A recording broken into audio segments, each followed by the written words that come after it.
Hello guys, कैसे हैं guys.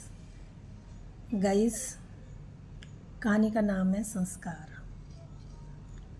तो एक आदमी होता है जिसके घर में एक लड़का पैदा होता है।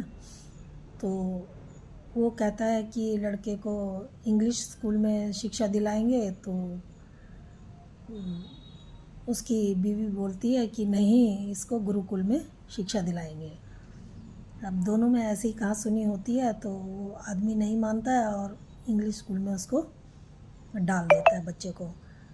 दूसरा बेटा होता है तो फिर उसकी औरत वही बोलती है कि गुरुकुल में शिक्षा दिलाएंगे, और आदमी कहता है नहीं, इंग्लिश स्कूल में शिक्षा दिलाएंगे।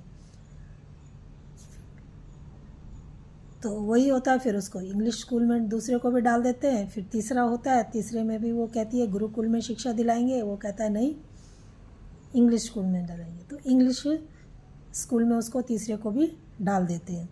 जब चौथा बेटा पैदा होता है तो अब वो कहती है नहीं, मैं चौथे को तो गुरुकुल में ही डालूंगी। अब ऐसे ही चारों बच्चे पढ़ने लगते हैं, 3 तो इंग्लिश मीडियम में और एक गुरुकुल में। तो एक बार क्या होता है, बच्चे जब पढ़ लिख कर बड़े होते हैं तो उनकी नौकरियां लग जाती हैं। तो नौकरियां अच्छी अच्छी जगह पर लग जाती हैं, तीनों की सरकारी नौकरी लगती है। कोई बैंक में लग जाता है, कोई डॉक्टर बन जाता है। ऐसे तीनों अच्छी पोस्ट पे लग जाते हैं। जो सबसे छोटा होता है, चौथा, वो गुरुकुल में शिक्षा लेता है तो वो पंडित बन जाता है। अब वो इधर उधर सबके घरों में जा जा के हवन वगैरह करता है, पाठ करता है और उससे अपना पैसा कमाता है। तो जो आदमी होता है वो अपनी औरत को कहता है कि देखा, मेरा ये जितना 6 महीने में कमाएगा गुरुकुल में जो पढ़ा है, घरों में पूजा पाठ करके, मेरा एक बेटा ही उसको 1 महीने में कमा देगा। तो बताओ, इसको भी अगर हम अच्छे से किसी स्कूल में, अंग्रेजी स्कूल में पढ़ाते तो ये भी अच्छा कमाता। वो कहती है कि ठीक है, बच्चे बड़े हो गए, इनकी परीक्षा ली जाए। अब बच्चों की परीक्षा ली जाती है। जब बच्चों की परीक्षा ली जाती है तो औरत जो होती है वो अपना नोच के और कपड़े वपड़े थोड़ा वैसे करके और बाल उल बिखरा लेती है और बैठ जाती है और रोने लगती है। एक बेटा आता है तो पूछता है माँ क्या हुआ। तो वो बोलती है कि तेरे पापा ने मेरे को मारा है और बुरा भला कहा है। तो वो अपनी माँ को कहता है अच्छा, बुढ़ा सठिया गया है क्या, ऐसे करके बोलता है। और जी ठीक है, जब कहाँ है, उसने कहा कहीं गए हुए। तो कहता ठीक है, जब आए तो मेरे को बताना। दूसरा बेटा आता है। जब दूसरा बेटा आता है, दूसरे ने पूछा तो दूसरा के लिए भी वो यही जवाब देती है। तो वो कहता है पागल हो गए हैं क्या, बुढ़ापे में जो ऐसा करना शुरू कर दिया, अपनी बची कुची ज़िंदगी ठीक से काट लें। तो जो पापा होते हैं वो सब बैठे हुए कोने में छुपे होते हैं और सब सुन रहे होते हैं। जब तीसरा आता है तो माँ उसको भी वही, वो पूछता है तो माँ उसको भी वही बोलती है।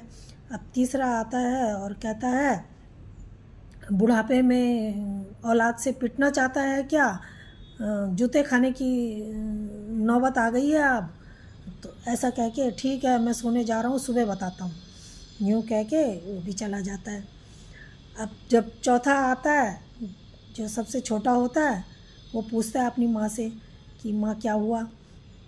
देखता है तो बड़ा दुखी सा होता है कि क्या हो गया। तो बताती है कि ऐसे ऐसी बात हुई है और तेरे पापा ने मेरे को बड़ा बड़ा बड़ा भला बुरा कहा है और मारा है। तो वो कहता है कि नहीं माँ, ऐसा तो नहीं हो सकता, आपने कुछ गलती की होगी, पापा तो ऐसा नहीं करते हैं, कोई आपसे गलती हुई होगी तभी पापा ने आपको कुछ कहा होगा, वो तो आपसे बहुत प्यार करते हैं। मैंने आज तक तो ऐसा देखा नहीं कि पापा ने आपको कुछ मारा हो, डांटा हो। जब आप बीमार हो जाते हैं तो पापा आपकी पूरी आवभगत करते हैं, सेवा करते हैं। तो आपको भी थोड़ा सोचना चाहिए। कोई बात नहीं, अगर कुछ पापा ने कह भी दिया, आपसे कोई गलती हो गई होगी, पापा ने कह भी दिया, तो आपको ऐसा नहीं करना चाहिए। तो इतने में उसके पापा निकल के आते हैं और बेटे के गले मिलते हैं और बहुत खुश होते हैं। और फिर बोलती है, उसकी माँ बोलती है कि देखा, अगर मेरा कहना मान लेते तो आज सारे बेटे सही लाइन पे होते और हम भी सुखी होते। देखो आज आपको पता चल गया कि मैं क्यों कहती थी कि इनको गुरुकुल में पढ़ाना है। तो वो भी कहते हैं, उसके पापा कहते हैं हाँ, काश मैंने ये पहले सोचा होता तो आज ये सब सुनने को और देखने को ना मिला होता।